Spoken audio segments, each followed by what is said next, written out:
Since childhood, you were told that helping others is always right. That love means saying yes no matter how tired you are. That compassion means saving everyone, even those who don't want to be saved. But this belief hides a quiet confusion, because sometimes what we call helping is really just our fear of watching others struggle. We step in to fix what life itself is trying to teach. And without realizing it, we interrupt the divine process of growth. Love is not always rescue. Sometimes, love is sacred distance. You may have noticed those who always help, who always give, who never say no, often look the most drained. They carry invisible weight, other people's sadness, confusion, failures. They try to solve storms that are not theirs to calm, and in doing so, they lose themselves. Their energy leaks quietly, not because others took it, but because they gave it endlessly without awareness. When you always rescue someone from their pain, you are saying, I do not trust that you can learn. It sounds like love, but it's really control. You're not helping them awaken, you're protecting them from awakening. Because growth always includes discomfort, and we can't evolve if someone keeps cushioning every fall. Eckhart once said, life will give you whatever experience is most helpful for the evolution of your consciousness. So when you interfere in another's experience, you're trying to edit life itself. You're rewriting a lesson that isn't yours to change. Real love allows. It trusts the process, even when the process looks like chaos. There's a difference between a tired soul and a sleeping one. The tired want to rise. The lazy want to be carried. They've made comfort their identity. They've learned that if they play helpless long enough, someone will arrive to fix it. But here's the truth. Every time you rescue them, you teach them not to move. They stop believing in their strengths because you're doing the lifting for them. Nature does not feed what refuses to grow. It cuts away what resists evolution, not from cruelty, but from wisdom. Imagine if a tree refused to reach for sunlight. Would the forest carry its branches for it? Number. It would simply stop growing. The same law applies to people. If you remove every challenge from their path, you remove the very power that could awaken them. To love such a person is to allow them to meet their own hunger and to trust that struggle is their greatest teacher. Some people can receive miracles and treat them like routine. You give them your time, your kindness, your patience, and they look past it as if it were air. Gratitude is not just manners, it's the soul's recognition of connection. The ungrateful are still trapped in separation. They believe the world owes them. And the more you give, the more entitled they become. You can pour endless love into someone's emptiness, but emptiness without awareness never fills. It only expands. Helping the ungrateful is like filling a broken cup. Everything leaks out. And you're left wondering why kindness feels so heavy. The answer? Because love without discernment becomes self-harm. The arrogant person doesn't need help, they need space. They wear certainty like armor, and they call it wisdom. They believe they already know, and anyone who challenges them becomes an enemy. You cannot awaken someone who worships their own opinions. Let them fall, because only humility can break that armor. And when pride finally shatters, light gets in. Pride always falls. It's nature's way of returning balance. You cannot argue arrogance into truth. You can only let experience humble it. When the pain of being right outweighs the peace of being still, the ego begins to dissolve. Your silence is more healing than your words. Let life be their teacher. Some souls have chosen darkness as a path, not out of ignorance, but out of addiction to power. They lie without guilt, manipulate without pause, and harm without awareness. When you help such a person, you don't save them, you sponsor their destruction. The most compassionate thing you can do is to step away and allow karma to take its natural course. Compassion does not mean blindness. If your kindness keeps fueling harm, then it's not compassion, it's attachment. Sometimes, the soul must face the mirror of consequence. And when you stop intervening, life finally has space to reveal the truth. Walk away not in anger, but in awareness. The fool lives in repetition. They burn their hand and return to the flame. They mistake chaos for passion and drama for depth.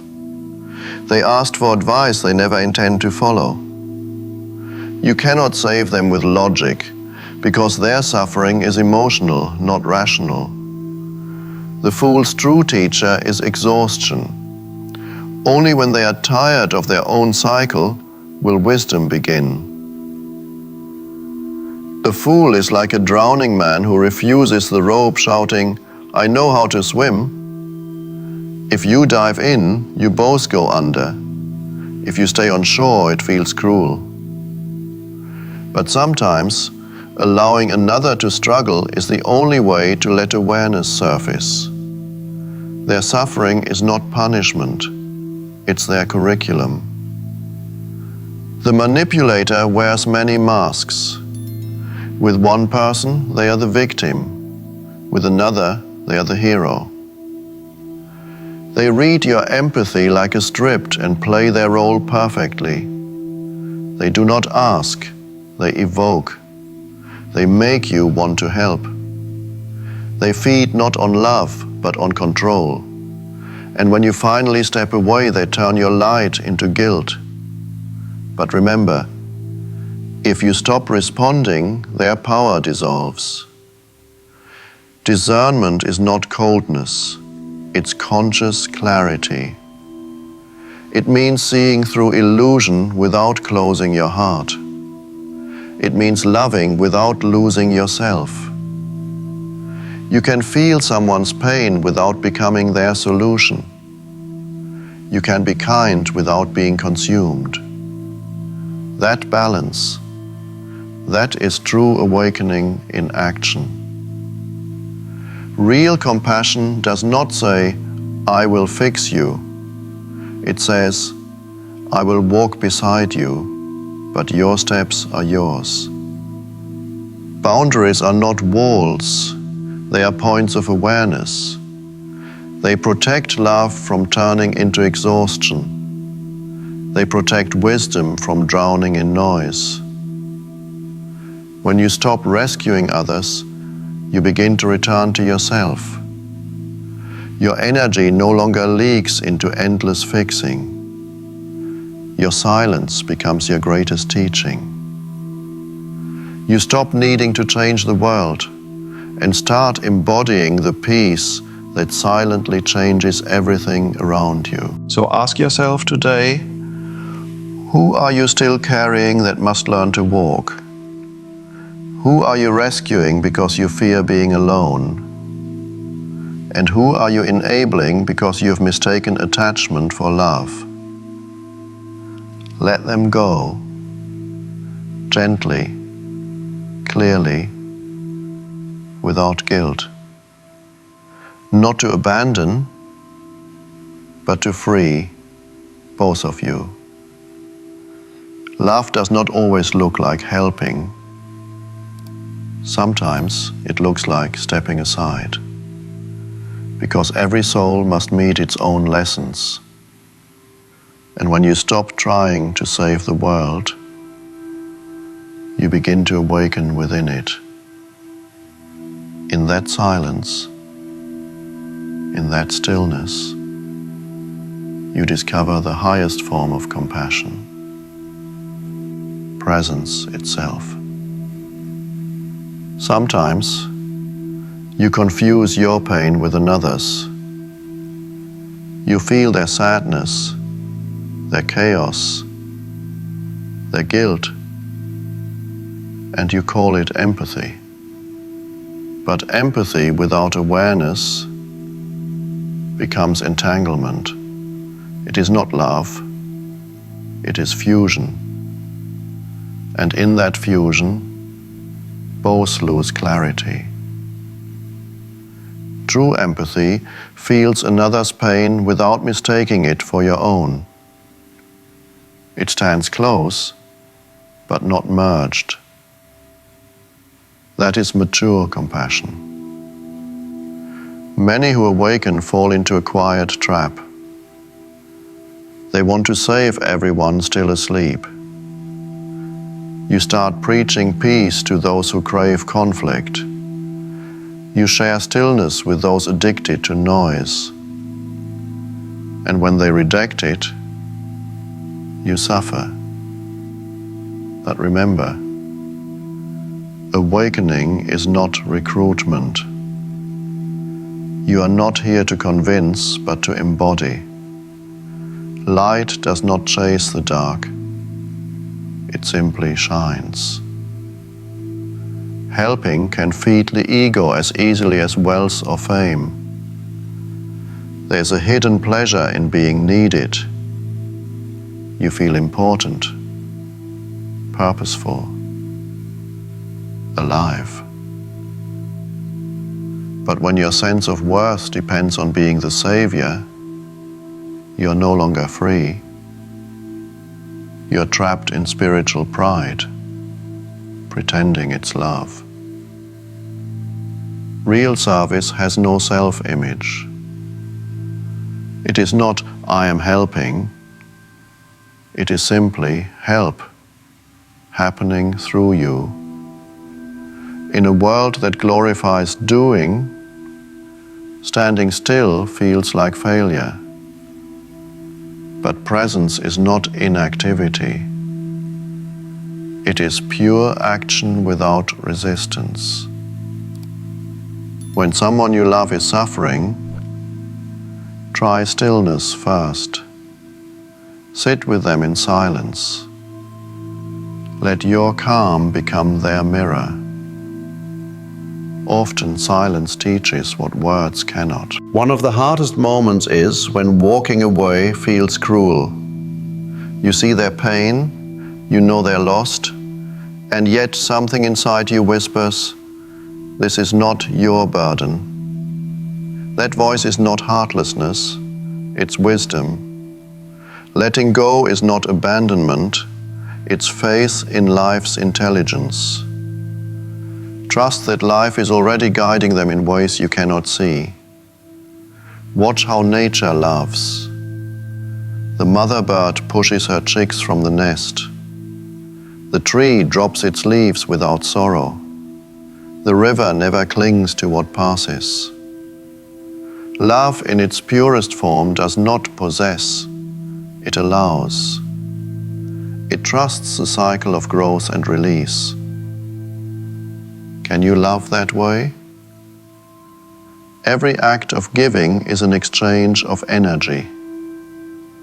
If you give to someone who refuses awareness, that energy becomes heavy. It turns into fatigue, confusion, even resentment.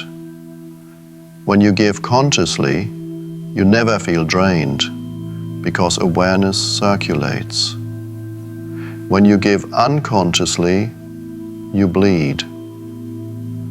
So before you help, pause. Ask, is this from love or from fear of saying no? Those who awaken often find themselves alone, not because they reject others, but because silence becomes sacred. In solitude, you rediscover your energy. You stop fixing and start observing.